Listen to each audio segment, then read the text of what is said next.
లో నెంబర్ 1 ఈ 2025-26 ఎలా ఉండిద్దని ప్రార్థన చేసినప్పుడు దేవుడు కొన్ని ఆలోచనలు కొన్ని దర్శనాలు ఇచ్చారు. ఏంటంటే ఈ 2025-26లో disease will come by the electronics. ఒక వ్యాధి ఒక రోగం ఈ 2025-26లో రాబోతుంది. మనిషి మేధస్సు జ్ఞానము వీటిని బట్టి అనేకమైన శ్రమలు వస్తాయి. ఏదైతే కనిపెట్టాడో దాన్ని బట్టే సమస్యలు వస్తాయి. 2025-26లో disease will come by the electronics. ఈ యొక్క ఎలక్ట్రానిక్ ద్వారా సంబంధించిన ద్వారా అనేక మంది సమస్యల్లో అనేది చిక్కుకోవడం జరుగుతూ ఉన్నది. రెండవదిగా అగ్ని నిప్పు కనిపిస్తుంది. దేశాలపైన అగ్ని, రాష్ట్రాలపైన అగ్ని, పట్టణాలపైన అగ్ని. చైనాలో మరో కొత్త వైరస్ కలకలం రేపుతోంది.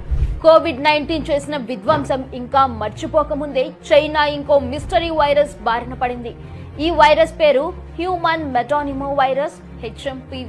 చైనా హాస్పిటల్స్ ఈ వైరస్ సోకిన రోగులతో నిండిపోతుంది. HMPVతో పాటు influenza A, mycoplasma, pneumonia, COVID-19 వైరస్లు కూడా వ్యాప్తి చెందుతున్నట్లు నెట్టింట జోరుగా ప్రచారం జరుగుతోంది. హెల్త్ ఎమర్జెన్సీ కూడా ప్రకటించినట్లు వార్తలు వస్తున్నాయి.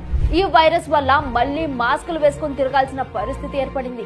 HMPV నమూనా వైరస్ సరిగ్గా కరోనా మాదిరిగానే ఉంటుందని, ఇది గాలి ద్వారా కూడా వ్యాపిస్తుందని నిపుణులు చెబుతున్నారు.